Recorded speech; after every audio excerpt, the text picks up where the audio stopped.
Hello, I'm Brian Esser from How to Automotive, and in today's video I got some of my best automotive repair tips that's either going to help you save time, make money, or just make your life easier. So stay tuned for that.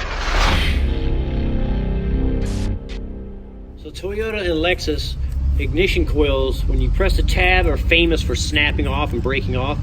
So one of the things I do, instead of pushing the tab to try to get it off, is I use a pick tool like this, and I go from the back side.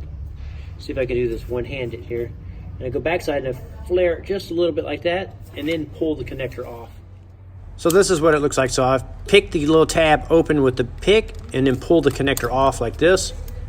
Now if the connector is super brittle, it still may break, but I've had better success doing it this way. Tip for you today is when you run across those vehicles that have been leaking oil for a long period of time and they're just saturated like this one is don't be afraid to add a little extra labor on the ticket to clean this mess up.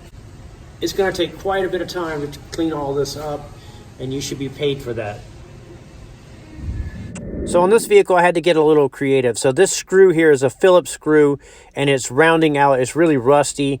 So what I ended up doing was taking my die grinder, or a cutoff wheel, like this one here, and I grind a deep slot into the screw head. That way I can use a flat blade screwdriver on it to extract the bolt. So after grinding the slot into it, I went ahead and test fitted it with my screwdriver here, the flat blade screwdriver here.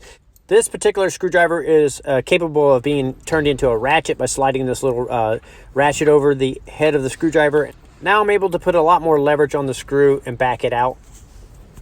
So if you ever come across something like this, give this a try. So if you find this video helpful, be sure to give it a thumbs up and subscribe to the channel. I'm Brian Esser from How to Automotive. I'd like to thank you guys for watching, encourage you to subscribe, invite you to head over to the howtoautomotive.com website for more valuable videos like this. Thank you again for watching.